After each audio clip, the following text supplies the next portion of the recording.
L'actualité politique, vous le savez, est fortement marquée par les tractations pour la présidentielle de 2026 et il ne vous aura sans doute pas échappé qu'un leader de l'opposition a apporté son soutien au candidat de la majorité Romuald de Wadayi.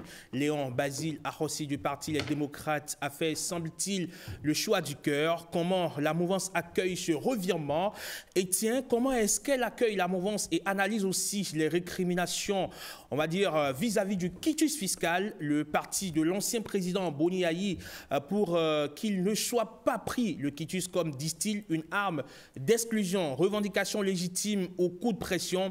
Instant politique s'intéresse à ces différents sujets de l'actualité avec pour invité Casimir Sossou, député du Bloc républicain, vice-président de la commission des lois. Bonjour et bienvenue. Bonjour Emma. Comment allez-vous? Très bien. C'est un plaisir de vous recevoir sur Bonjour le Bénin pour ensemble, bien évidemment, écumer l'actualité. Justement, on attaque tout de suite. Honorable Casimir Sossou, comment est-ce que vous interprétez la décision de Léon Basile Ahossi, élu des démocrates, d'apporter publiquement son soutien au candidat de la majorité Romuald Wadayi? Merci beaucoup, M. Amand.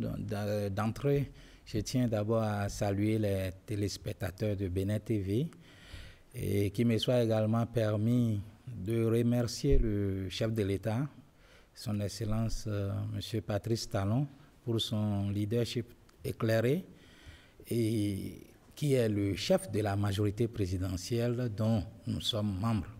J'ai dit nous, Bloc républicain y compris.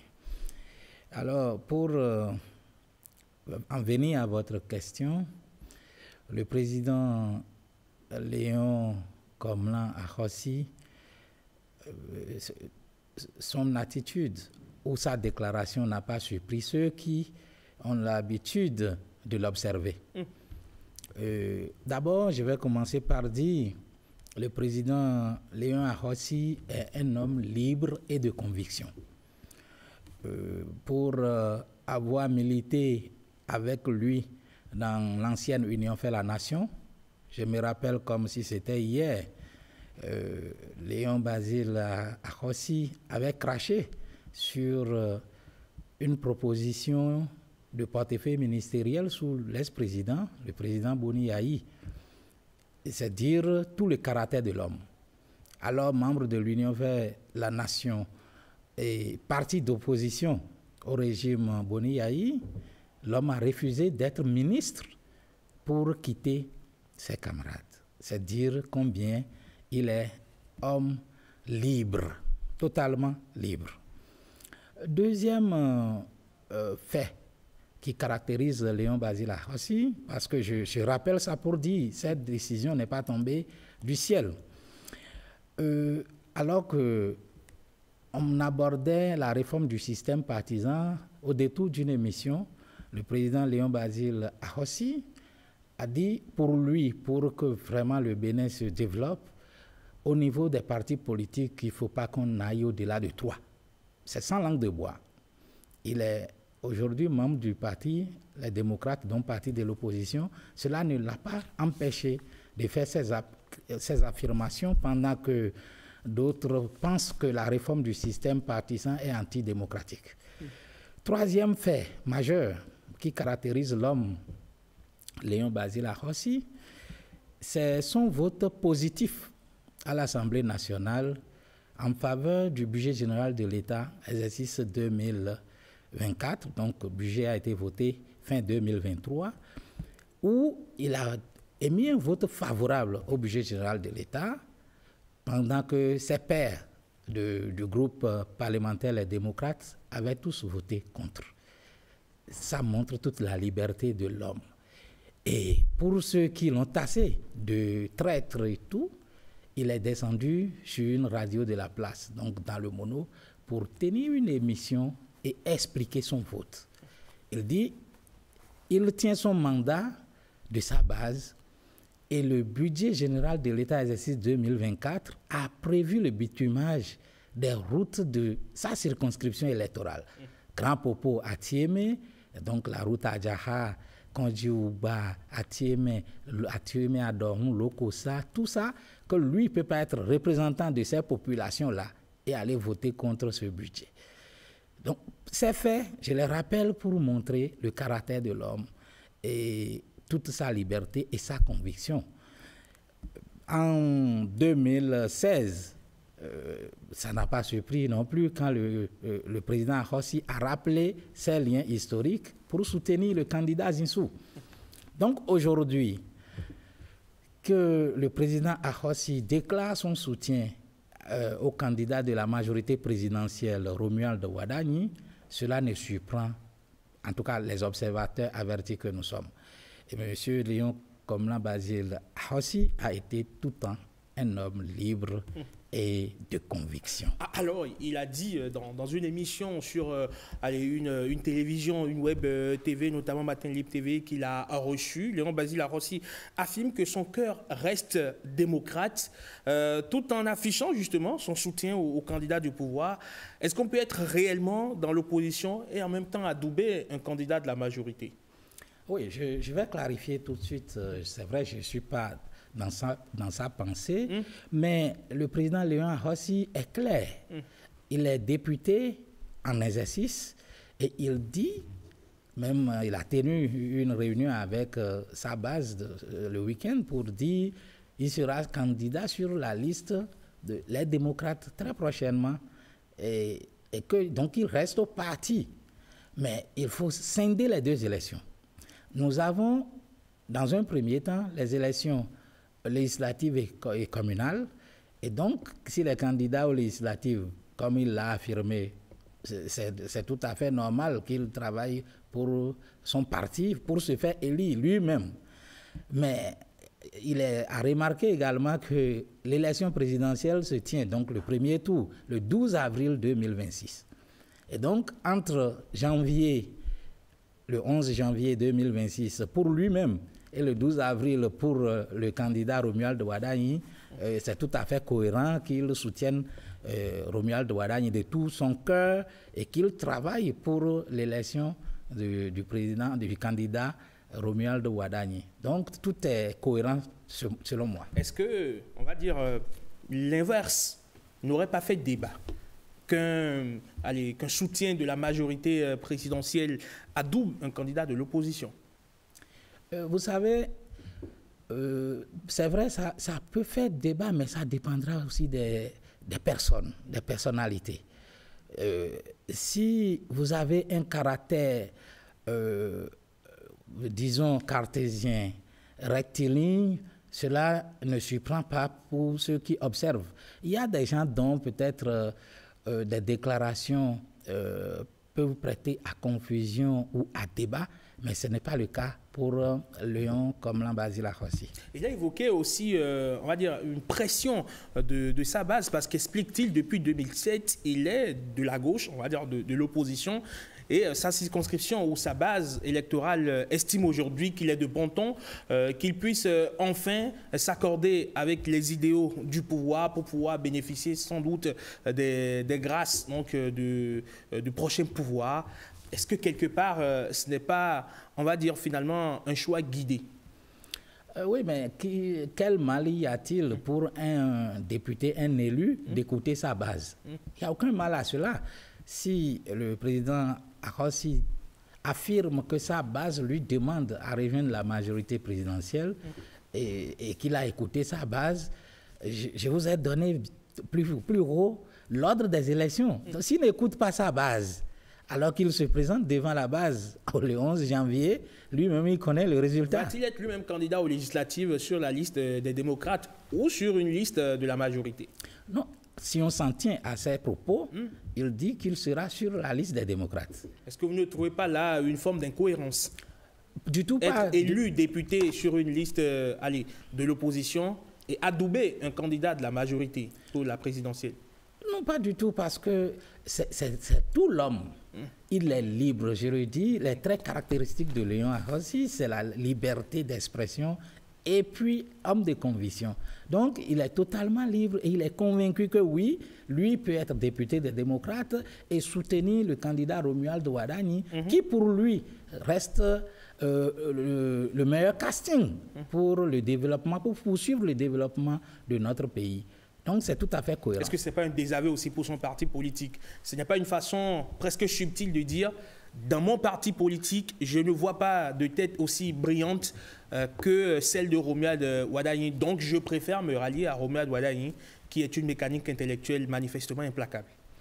Oui, bon, pas forcément un aveu, mais tout au moins, il y a un homme politique béninois, un patriarche que je ne vais pas citer forcément, mais qui dit en politique, il vaut mieux faire avec le diable qu'on connaît que l'ange que tu ne connais pas. Je ne sais pas si vous percevez le sens de l'expression, c'est que tout au moins à la date d'aujourd'hui, donc, Léon Basile Ahossi connaît Romuald Wadani, le candidat désigné de la majorité présidentielle, et connaît ses qualités, ses compétences, et à foi que Romuald Wadani, à la tête du Bénin, ce ne sera que œuvre utile pour poursuivre le développement de notre pays. Très bien, on va suivre tout ceci de très près donc dans les prochaines semaines, dans les prochains mois, en attendant donc l'ouverture officielle de la campagne électorale. Et en attendant justement cette ouverture, il faut bien que les différents candidats, qu'ils soient à l'élection présidentielle ou aux élections législatives, puissent détenir le précieux sésame qui leur permettrait de pouvoir faire valider leur candidature. Il s'agit du quitus fiscal. L'honorable Casimir Sossou, du côté de l'opposition, notamment du parti Les Démocrates, on estime qu'une fois encore, cet outil indispensable est en train d'être politisé. Est-ce que vous comprenez, on va dire, les récriminations de vos compères des démocrates? Merci beaucoup encore une fois à M. Herman. C'est de bonne guerre. Vous savez, le parti de l'opposition, les démocrates, essaye de manipuler l'opinion. Pensez-vous que c'est de la manipulation? Oui, très bien, simplement parce que le parti, les démocrates, essaye de jouer à se victimiser. Et donc, le quitus fiscal, c'est quoi? Tout le monde est d'accord que lorsqu'on aspire à diriger le pays, lorsqu'on aspire à diriger les communes, lorsqu'on aspire à représenter nos populations à l'Assemblée nationale, donc ces populations donc, qui sont contribuables des impôts, qui financent le fonctionnement de l'État, l'investissement, il faut que celui qui aspire lui-même à diriger la population, à les représenter à l'Assemblée, que celui-là également soit en règle vis-à-vis du fisc. Et donc tout le monde est d'accord là-dessus que l'exemple doit partir des aspirants au poste de responsabilité. Donc l'opportunité de quitus ou pas ne fait plus débat. On est d'accord là-dessus. Mais la manière, toute réforme, dès lors que cela est initié et éprouvé, on essaie d'améliorer. Qu'il vous souvienne, en 2019, pour le quitus fiscal, l'administration fiscale délivrait 2 exemplaires de quitus fiscal. Conséquence, on a vu qu'il y a eu des partis politiques qui ont été victimes de la double copie de quitus fiscal lors des élections de 2019, où des potentiels candidats ayant retiré 2 copies de quitus se font représenter sur 2 partis différents en fournissant des dossiers pour 2 partis différents. Conséquence, c'est contraire à la loi et la Sénat avait fait invalider la liste de ces partis politiques. En 2022, pour les élections, donc pour corriger cet état des choses, l'administration fiscale a retenu de donner une seule copie pour qu'il n'y ait plus le problème de 2019. Et donc, quand on est venu actuellement aux élections générales, c'est-à-dire la première de l'histoire de notre pays, c'est pour la première fois qu'on tiendra 3 élections en moins de 6 mois. C'est-à-dire le 11 janvier 2026, le 12 avril pour l'élection présidentielle. Et que l'administration fiscale, dans sa conception, dit, selon les explications du directeur général des impôts, qu'ils ont mis le paramètre qui permet de savoir le type d'élection auquel le candidat aspire pour juste leur permettre de traiter les demandes par ordre de priorité. Il y a quel mal à cela? Mais non.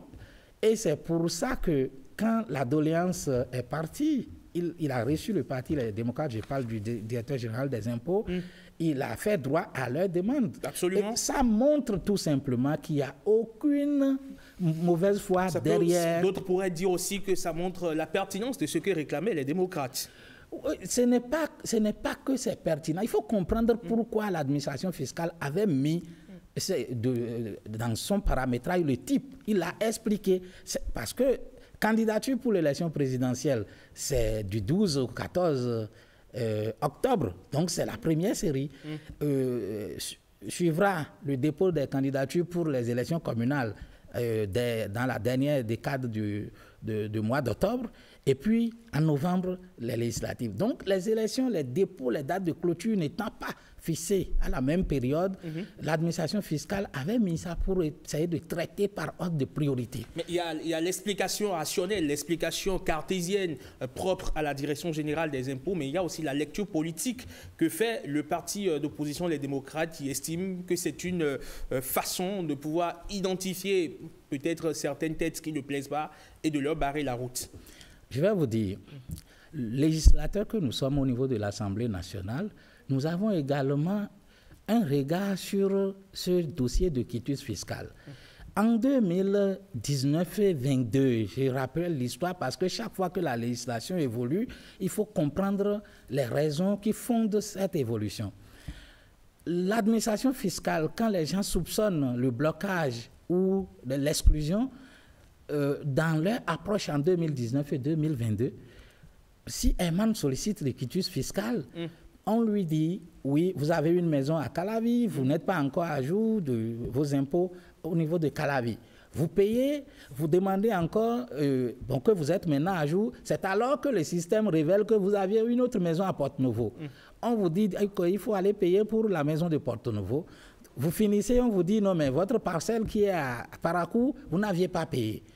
Et donc, ça faisait courir les potentiels candidats dans tous les sens. Mais ces révélations n'étaient pas fausses. Maintenant, pour que cette difficulté-là soit totalement évacuée, le législateur a mis dans l'actuel code que les démocrates incriminent, c'est dans ce code même que l'Assemblée nationale a adopté qu'il faut que l'administration fiscale donne à tout potentiel demandeur de quitus la liste de tous ces impôts et en une seule fois, il n'y a plus à payer pour Calavi revenir entendre qu'il en reste à Porto-Novo, qu'il en reste à Paracou, etc. Donc, en une seule fois, l'administration fiscale, dans les 2 semaines qui suivent votre demande, doit vous dire vous ne pouvez pas avoir le quitus maintenant parce que vous restez devoir tel impôt sur telle zone. Et donc, quand vous finissez, vous remettez les quittances dans la base, l'administration fiscale, à partir de cet instant, à 72 heures, pour vous délivrer votre quitus. Pour vous, donc, cette affaire, c'est un faux débat? C'est un faux débat parce que, et je vais exhorter même nos amis de l'aide démocrate à cesser de voir le mal partout. L'administration est publique et est pour nous tous.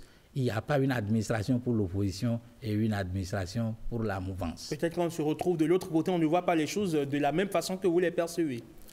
Je disais plutôt que j'ai été membre de l'Union fait la Nation. L'Union fait la Nation a été un parti d'opposition au régime Boni Yayi. Donc nous avons également vécu dans l'opposition. D'accord. Pour autant, on n'avait pas tout le temps tenté de se victimiser. Non plus.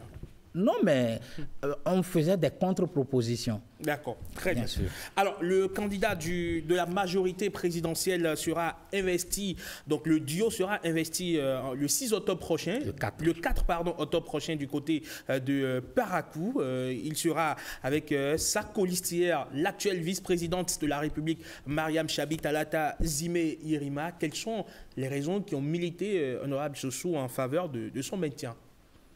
Merci encore une fois. Vous savez, le chef de l'État, avec l'ensemble des partis de la majorité présidentielle, ont porté leur choix sur le ministre d'État Romuald Wadagne, qui est un jeune, un candidat pour la jeunesse, mais pétri de talent, de compétences.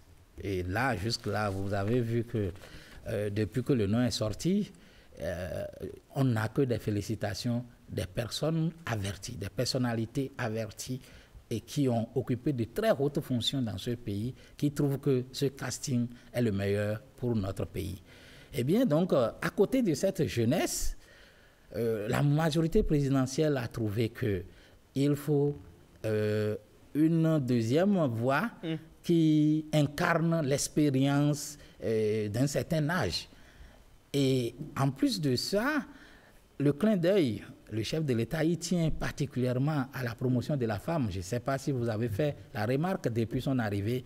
Et donc aujourd'hui, si nous avons près d'une trentaine de députés à l'Assemblée nationale, c'est cette vision du chef de l'État de sortir les femmes de l'ornière pour les mettre devant de la scène politique. Donc lui-même a donné le premier exemple en désignant Mme Chabi Talata en 2021 comme colistière, fonction qu'elle a bien assumée depuis 2021 jusqu'à ce jour. Et comme on le dit, on ne change pas une équipe qui gagne.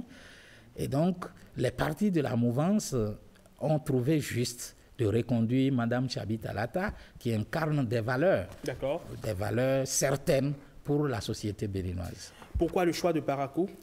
Oui, Parakou simplement parce que pour nous, au Bloc républicain, nous nous frottons les mains.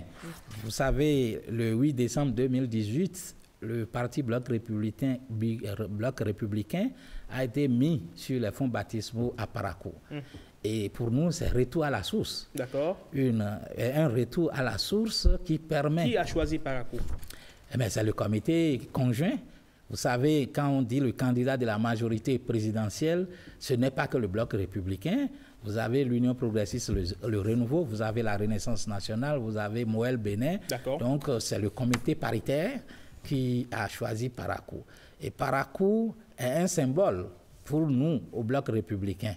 Et je sais que toute la majorité présidentielle va tirer profit de cette position géographique qui est choisie pour l'investiture.